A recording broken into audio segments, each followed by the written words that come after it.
Hello' বন্ধুসকল, মই অন্য এটা ভিডিঅ'লৈ আপোনালোকক আকৌ স্বাগতম জনাইছোঁ। কেনে আছে? মই ভালে আছোঁ। আজি মই গৈ আছোঁ বাইদাত জাগাৰ পূজা চাবলৈ। মোৰ লগৰ এজনে মাতিছে, তো বলক মোৰ লগত আপোনালোকক অকণমান জাগাৰ পূজা বাইদাৰটো চাইড আপোনালোকক দেখাই দিওঁ। তো বলক তেতিয়াহ'লে ভিডিঅ'টো আৰম্ভ কৰোঁ। এয়া চব ৰাস্তাবিলাক পুখুৰী, আমাৰ আগিয়াৰ পৰা মেণ্ডাচাৰ যোৱা ৰাস্তাটো চব অৱস্থা কেনেকুৱা এইবিলাক, মানে গাড়ী কোনদি যাওঁ কোনদি নাযাওঁ মানে একো কিবা নাই। এয়া যোৱা ৰাতি বৰষুণ পৰিছিলে, এয়া পুখুৰীহেন হৈ আছে ৰাস্তাবিলাক। এয়া মাছ পুহিব পাব।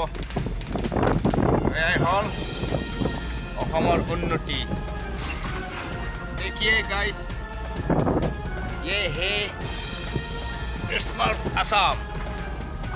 ये वाला रास्ता देखिए ना,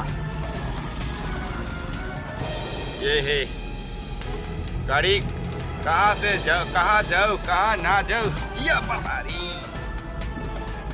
ये ना रास्ता।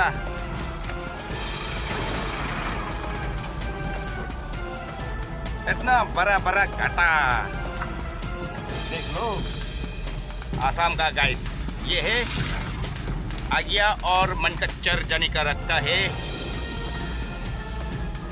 स्मार्ट आसाम ये वाला। और देखिए 10 मीटर के बाद और ऐसा ही है, মানে কি ক'ব আৰু 10 মিটাৰৰ মূৰে মূৰে এনেকুৱা ৰাস্তা। এয়া 10 মিটাৰ গৈ আছোঁ মই এই গাড়ীৰ পিছফালে। এয়া চাওক আকৌ গাঁটা, 10 মিটাৰৰ মূৰে মূৰে এনেকুৱা গাঁটা পাই যাব আপুনি। এয়া চাওক, অ' মাই গড। তো ফাইনেলি গাইছ মই আহি পালোঁ ইয়াতে, মানে বাইদা জাগাৰ পূজাত। তো আপোনালোকে চাই ল'ব জাগাৰ পূজাটো।